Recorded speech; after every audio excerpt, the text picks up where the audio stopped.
Welcome back to another episode of Grizzly Books True Crime. My name is Gisela K, and today we're going to be looking at a case that's eerily similar to Gabby Petito'S. And this happened like this month, mid-October, which is actually really scary. Two van lifers, the man murders his wife, and then returns to her parents' house without her. Let's get started.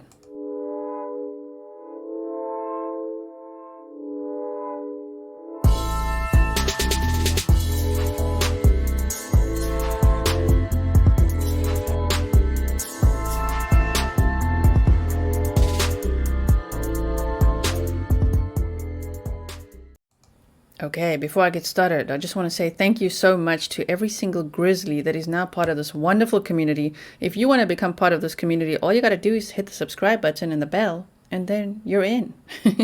So I hope you will. It's a wonderful community. I love how you guys talk to each other, all the conversations you have, the debates you have amongst yourselves as well as the live chat interaction that is so fun. I often go watch the live chat replays and just see that I didn't miss anything or everything that you said. I read through your comments, and you're an amazing group of people.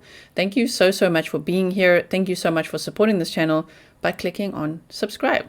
So thank you also to everyone who buys me a coffee and who joined the membership and all that other kind of stuff. Thank you so much. So let's have a look at the story, shall we? Buckle up. When I read it, I'm like, sorry, what now? What happened there? Okay, so a New Hampshire man allegedly confesses to murdering and dismembering his wife during an anniversary vacation in Vermont. Emily Ferlazzo's parents called the police after her husband returned from a weekend trip without her. So they were van lifers. They headed out for a trip to celebrate their 1-year anniversary, I believe. We'll read now. And then he allegedly murdered her and returned to where they were living at her parents' house without her, and was first like, oh, we had an argument. Like, what? What? Are we investigating again? Another van life murder? What is going on here? Okay. Whoa. So Vermont authorities have arrested a 41-year-old New Hampshire man. So yeah, there's this picture. Alleging he murdered his wife during a weekend getaway arranged around the couple's first wedding anniversary. Joseph Ferlazzo has pleaded not guilty to a single count of first-degree murder. So he pleads not guilty, but allegedly at some point he confessed, right? In a statement, Vermont State Police alleged that Joseph admitted to shooting his wife of 1 year, 22-year-old Emily Ferlazzo on Saturday after the couple had an argument in their converted bus. The trip was intended for the couple to celebrate their first anniversary. WWLP and the Burlington Free Press obtained a copy of the criminal complaint, and both report that Joseph drove home to New Hampshire without his wife. I think it's New Hampshire without his wife. The woman's parents called police after Joseph allegedly told them Emily stormed off after an argument. It was unclear what the couple had argued about. Joseph agreed to speak to investigators Tuesday afternoon and allegedly told detectives that he had killed his wife early Saturday morning inside their vehicle in Bolton. The police statement says the small bus had been converted into a living and traveling space that Emily and Joseph Ferlazzo shared and used to travel Bolton late last week, according to the statement. The bus was eventually found by state police and seized. Inside, they found Emily's dismembered body. She was shot twice in the head, according to the complaint. They also located other evidence that corroborated Joseph Ferlazzo's account of the killing, the statement says. WWLP reports that Joseph told police he drove the bus to St. Albans or St. Albans. How would you say it in America? We say St. Albans in South Africa. All right, and used a hand saw to dismember Emily's body. Joseph is being held without bond. His attorney was not immediately identifiable. What? Like, what? I can't believe that case. Let's see this one other article here. This is the Rolling Stone article.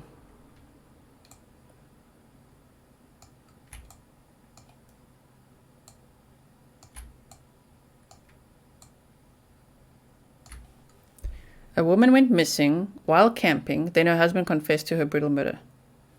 Joseph Ferlazzo, 41, pleaded not guilty to murdering his wife, Emily, 22, after he told police that he shot and dismembered her while on vacation in Vermont. Married during the pandemic, Joseph and Emily Ferlazzo were supposed to be celebrating their first wedding anniversary with a scenic Vermont camping trip. The couple left Northfield, New Hampshire on Friday, October 15th, driving the converted bus that was also their home, which they lived in on Emily's parents' property. They traveled a little more than 2 hours to Bolton, Vermont, a rural town in the western foothills of the Green Mountains, 30 miles east of Burlington and the shores of Lake Champlain.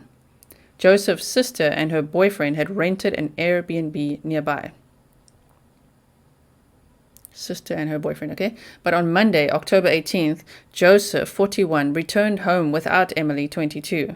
He told her parents they'd gotten into an argument in a parking lot on Saturday. He said he'd restrained her when she tried to leave and she kicked him in the groin.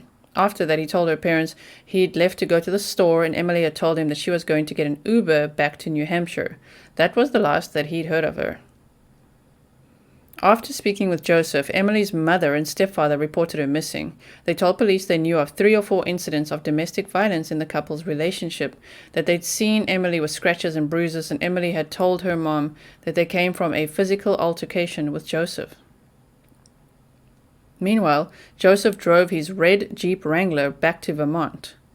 Just past midnight on October 19th, according to a Vermont police officer's affidavit, someone named Spencer Lemons, I would assume, called 911 saying Joseph had just confessed to killing his wife. Lemons, whose relationship to Joseph has not been specified, said he'd been giving Joseph a ride to his camper, which was parked at a residence in the town of St. Albans, Vermont, around an hour northwest of Bolton, where Emily and Joseph had been staying. As they approached the bus, Lamont asked Joseph why there were state troopers around the camper. According to an affidavit, Joseph told him it was because Emily was inside and that she was not alive. Lamont asked if he'd killed her, and Joseph replied, yes. At that point, Lamont said he kicked Joseph out of his car and called the cops. Both men left the area, and officers found Joseph later at a nearby gas station. Under police questioning on Tuesday, October 19th, Joseph revealed their trip had not been the peaceful fall getaway it may have appeared to be. He said that after they'd arrived in Bolton, he and Emily had started to argue. According to his statement, which was released as part of the criminal complaint against him, they spent some time with his sister and her boyfriend before returning to their camper that night and continuing to fight. Okay, he said she punched and kicked him in the arm and groin during the altercation. After things calmed down, Emily lay down on the bed in the camper. Joseph told cops he laid there 5 to 10 minutes. Then he grabbed a Glock handgun from the cabinet, jumped on top of her, and fired 2 shots into her head. According to Joseph's statement to police, after he'd shot her, he panicked. He put a garbage bag over her head to collect the blood and moved her into the camper's bathroom. He left her there while he went to breakfast with his sister and her boyfriend in Waterbury, where tourists can visit the original Ben & Jerry's ice cream factory. After breakfast, he moved the camper to a friend's house in St. Albans and dismembered her body. He told police he cut off her hands, feet, legs, and head using a handsaw. Once finished, he put the body in parts in garbage bags and left them in the camper. Police found 8 bags in the camper, one of which contained what appeared to be a severed human leg, missing the foot, and the rest of which appeared to be human remains. Authorities sent the bags to the medical examiner for autopsy. The case has some parallels to the high-profile case of Gabby Petito, which started out as a search for a missing person after Petito's fiancé, Brian Laundrie, returned from a road trip in a converted van without her at the beginning of September. Petito was found strangled to death near a Wyoming campground weeks later. Laundrie is considered a person of interest in her death, but he hasn't been missing. He's dead. He's been found, but dead. Skeletal only. Interesting. Okay, so after the police video surfaced, okay, this we all know. We know about this case. So I'm just going to scan over that, right?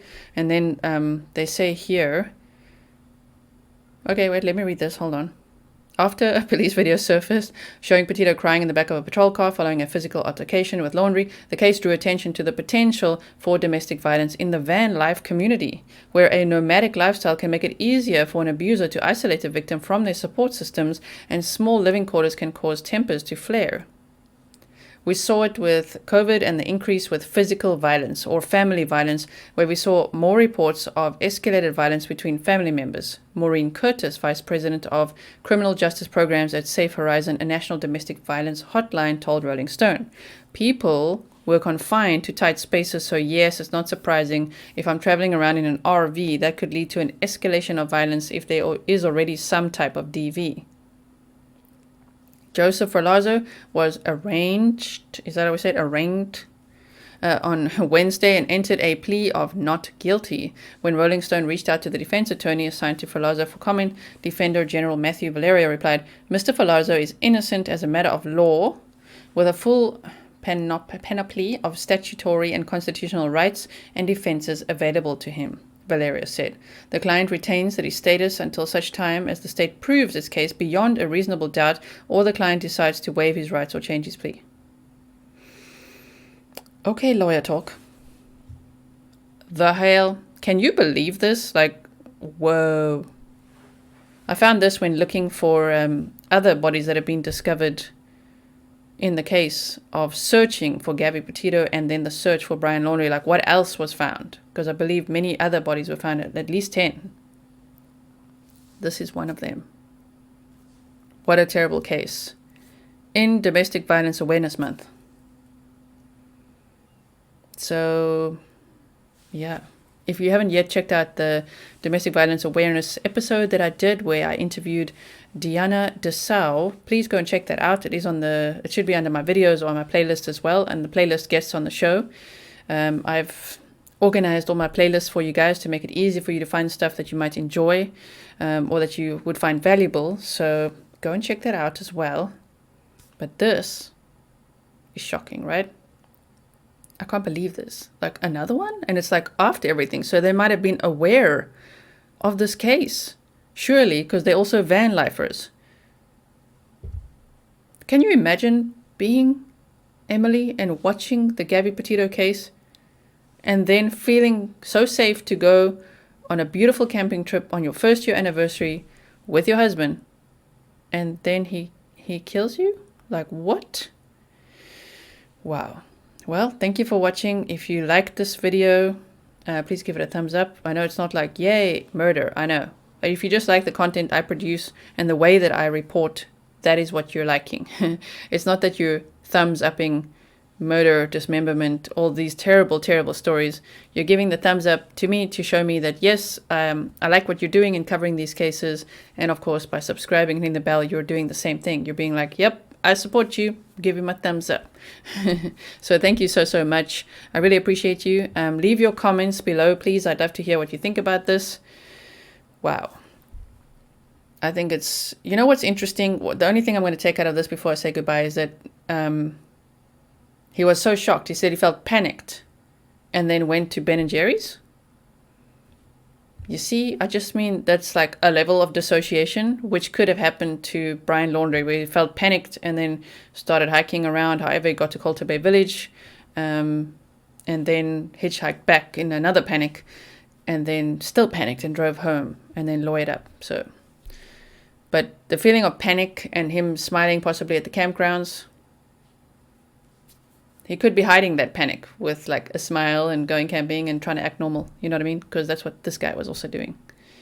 And that's what we see in many serial killer cases. I know that these guys are not serial killers, but they are killers. Well, Brian, allegedly. Person of interest. But these are some gruesome killers. These, for me, this is almost worse than a serial killer because it's someone that you're either married to or engaged to or like your spouse or your boyfriend, someone you trust and love, someone that you willingly choose to go on a trip with, to spend your days with in a van. Like serial killers generally target whatever they target. They've got their, they're all different. That's why I can't really make a box or category, but they've got their MO, right? And it's usually strangers. They don't usually target people that they know. So in these DV cases, it's so terrible that it's someone you know and trust and love and live with. Like, what? Like the Chris Watts case. That's why that's so shocking as well. If you haven't checked out that playlist, there's a lot of videos there, and I'm going to continue with that from tomorrow. So, with that whole series that I started there. That's shocking. It's like husband and father. Like Chris Watts killed his pregnant wife and 2 little girls. That's beyond shocking. Wow. So, alrighty, I will see you in the next one. Thank you for watching.